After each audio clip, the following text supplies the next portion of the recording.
Ladies and gentlemen, let me introduce myself. My name is Betty Boothroyd. I am a member of the House of Lords, and I sit on the independent crossbenchers in that House. And it is my great privilege today to welcome you all to this meeting in the Houses of Parliament at Westminster, and to thank you very much for your continuing support of this movement with so much persistence and vigour, and for turning up on this very bitterly cold day. And I know some of you have come from quite a long way away. Now, we have a special panel today, and a very powerful one too, since it's a cross-party panel from both sides, both Houses of Parliament, and all sides in our houses. And joining us too are prominent lawyers who will illustrate the breaches that are taking place at Ashraf and at Camp Liberty. And also we have a very special guest from the United States, who I've just had the pleasure of meeting. Here he is on my left. Like prize fighter, doesn't it, on my left? Here he is on my left, Colonel Wesley Martin, and he's very welcome.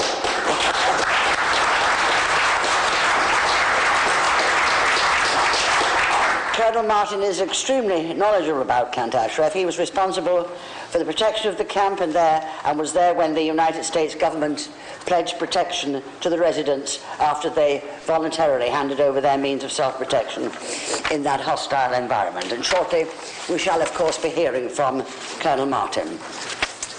Now, my friends, the humanitarian situation in Ashraf and the suffering of the residents by the Iraqis who were supposed to protect them has a very long, painful history which we are aware of. But by the end of last year, let's be honest, our hopes were raised somewhat. They were raised that finally a peaceful solution would come into fruition.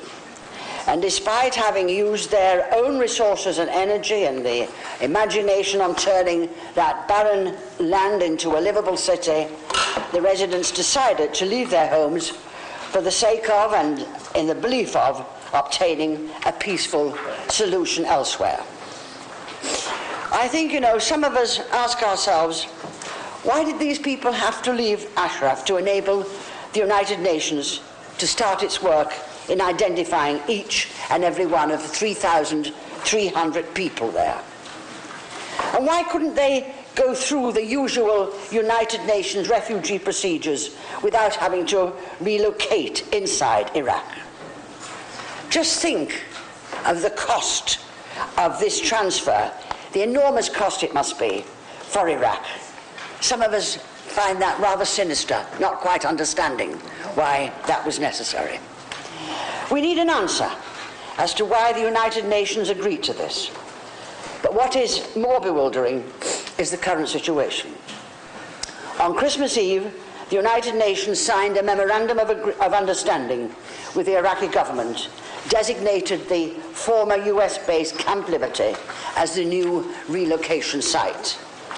But it's now become apparent that the Iraqi regime is turning that site into a prison.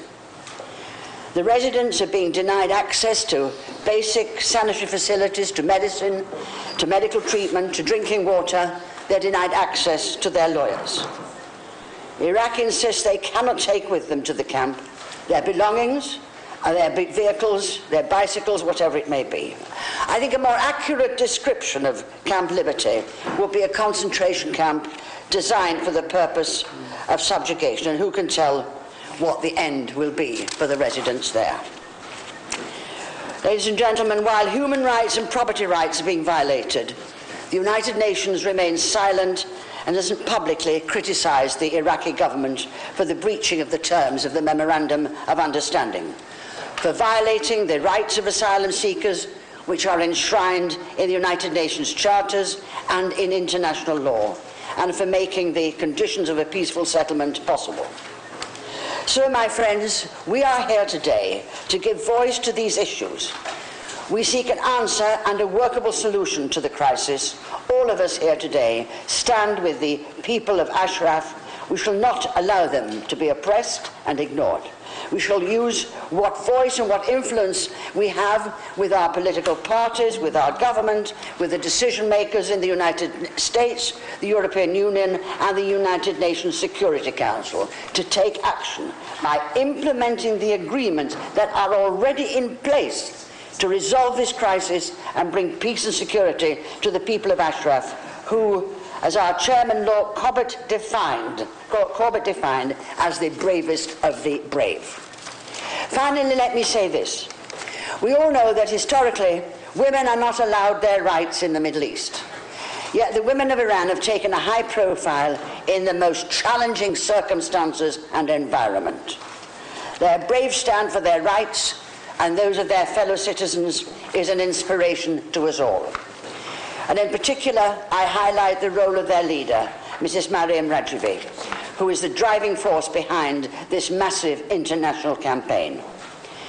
In bringing the range of views from the extreme ends of the political spectrum under one roof and behind one desk and in one panel is a hard task, but she has managed it. It is a clear indication of her tolerance, sense of understanding and her ability to listen to diverse views and find a common denominator. That is why so many non-Iranians, as well as millions of Iranians, trust her to be the leader for peaceful change. Ladies and gentlemen, I am sure that you will agree with me that managing such change is a most difficult task for any public figure. Mrs. Rajavi has proven qualities that make her fit for that task.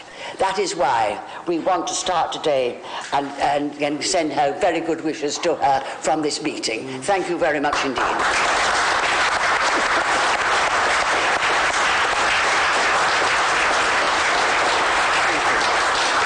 Now, ladies and gentlemen, we have a galaxy of talent before us today.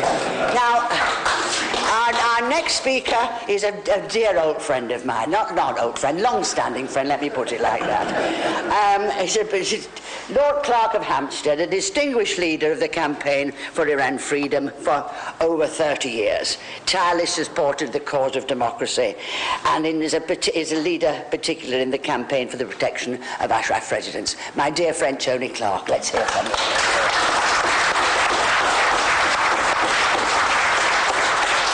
Good afternoon, everybody. Thank you, Betty, for the introduction. And I personally look forward to the day when you introduce Madam Rajavi into our councils of discussion. But as always, colleagues and friends, it's a pleasure to be with you this afternoon. And again, we're considering the plight and suffering of those wonderful people in Ashraf. And again, we confirm our support for their struggle for freedom.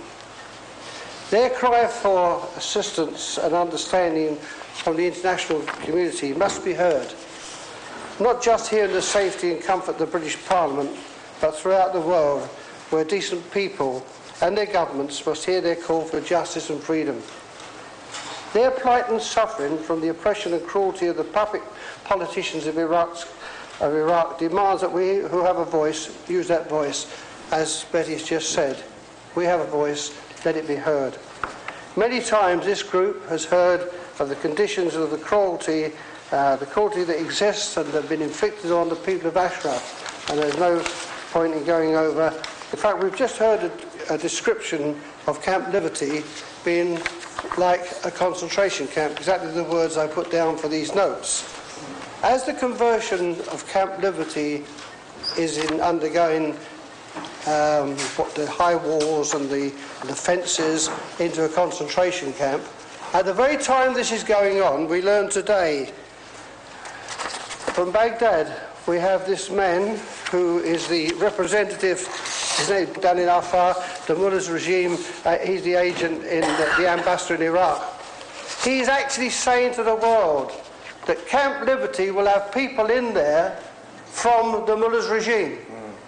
They will be in residence as the people are moved in there. If they go in there, they will be alongside people who are there just to spy on them and to pass that message back to the innocent, so that the people in Tehran can persecute the innocent relatives of those people.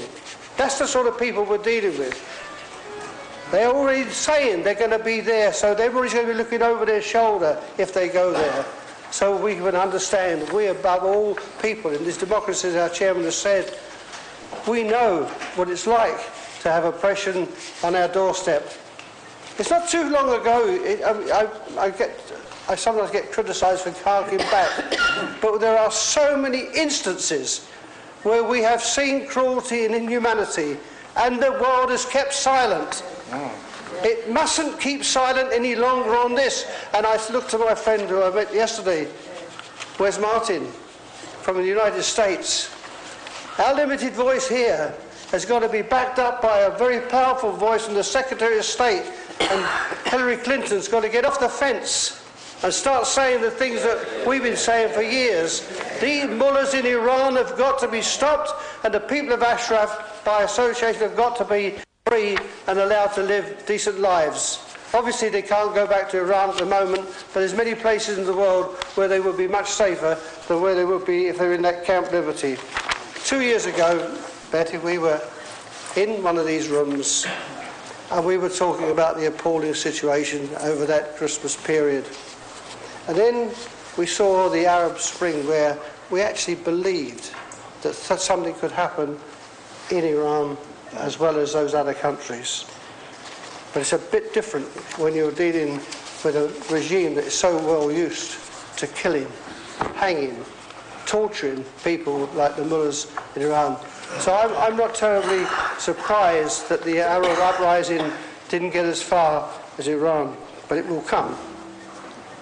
Now the PMI have been proved to be right in the courts here and in Europe, and I believe in some of the courts in the United States. People are, those of you that weren't here during this period when we were getting a British government, people went into secret documents and they were told that these people were terrorists. But when it came to it, the senior judge of this country said, there is no such evidence. These people are not terrorists. And so I say, perhaps to Wes, through you, Chair, that when you go back, the Secretary of State and the people around the Secretary of State can be reminded that up to now there is not one shred of evidence that says the people in the PMOI are terrorists. And I just hope that those voices will be heard. Madam Chairman, my call today, as it's been for a long, long while, is that we continue our pressure on the British government, because the new government, and I said a few months ago, was much more receptive than my government was in some of the things we were trying to do.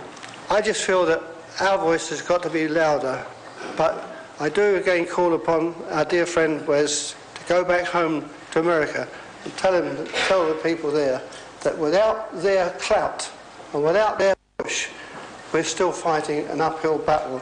And I thank you for listening again today, and I wish you all success in whatever you do. But always, the people of Ashraf will have our support collectively to see that their misery is brought to an end as quickly as possible. Thank you.